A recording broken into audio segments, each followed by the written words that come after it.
Hi, I'm Miss Shelley, and welcome to my science show. In our episode on air, water, and food, we learned that plants need air, water, and sunlight to survive. But what happens if you limit or take away one of those needs? Well, to figure this out first, we need to grow some plants. Miss Shelley's Science Show.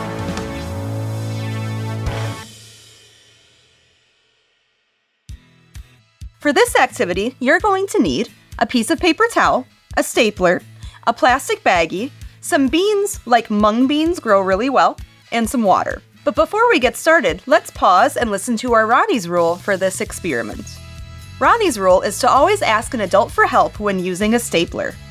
To grow our beans, we're first going to take a piece of paper towel and put it inside of a plastic baggie. You want to make sure it's lying nice and flat. Then we are going to take our stapler and add some staples towards the bottom of the baggie to help stop the seeds from falling all the way to the bottom. Then you're going to take your beans and place them on top of the paper towel. Finally, you'll take some water and make sure that the paper towel is damp. You don't want it sopping wet, just damp. Once your plastic baggie is ready, you're going to want to tape it on a window or put it somewhere where it will stay warm.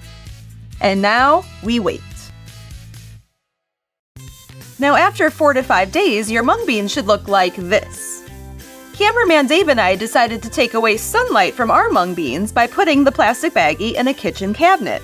And here's what they look like. We know plants need sunlight in order to survive.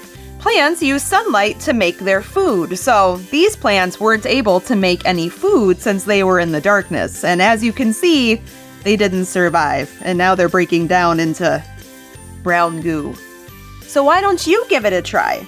Take away air, water, or sunlight from your plants and see what happens. Thanks for watching, and I hope to see you next time on another episode of Miss Shelley's Science Show. Miss Shelley.